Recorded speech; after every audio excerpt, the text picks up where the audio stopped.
Sean Diddy Combs is facing life in prison, and he just let the feds close his case without saying a word in his own defense.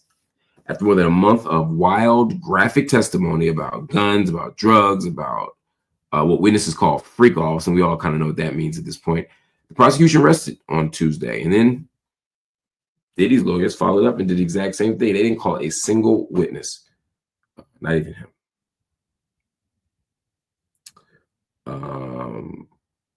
What do I want to say about this? I have a few thoughts. Anyway, I'll finish covering the trial, and then I'll tell you what I think. The hip hop mogul is facing 5 serious charges, including racketeering and sex trafficking.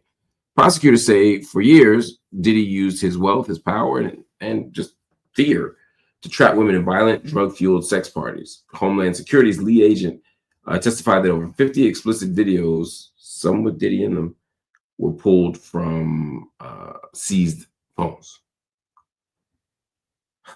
Jurors watched clips in court using headphones, while the public, of course, had to look on in silence. And then you got the text, you got the voicemails. They all showed Diddy ordering everything from baby oil to coconut water for his freak-offs. Now, one message to his assistant even had him stressing over being out of lube. Can you imagine having an assistant who goes and buys lube? I can't believe I'm out. And she promised to leave some right at his door right away.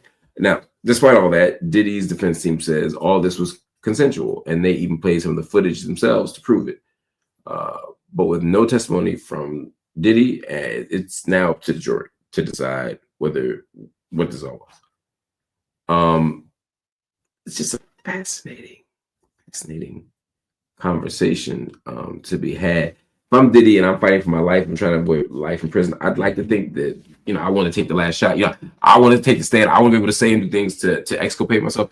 But I also understand that you don't want perjury charges. You don't want to lie. I mean, there's lots of messiness in it. So I'm not Monday morning quarterbacking any of this.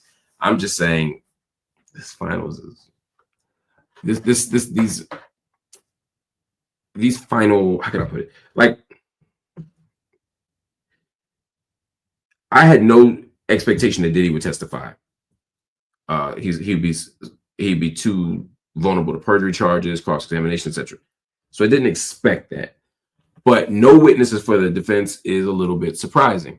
Now, the fact that they closed their case without a witness, but they did not close their case without presenting exhibits. So they created a kind of opportunity to refute some things. They rested after about 15, 20 minutes. And they leave the jury in an interesting spot because there's a psychological piece of this where the jury's like, look, they didn't even put up a defense. They went 20 minutes and was out. Maybe that's how badly the prosecution was defeated. Maybe that's how clear it is that there's reasonable doubt.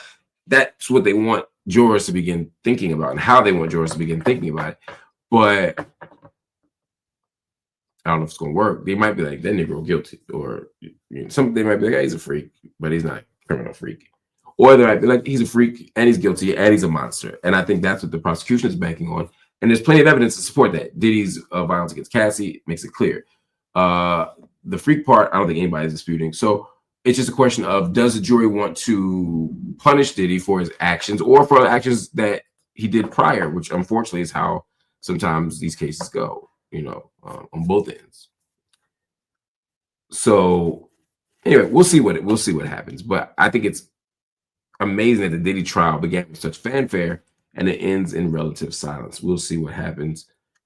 We'll wait for a verdict and we'll go from there.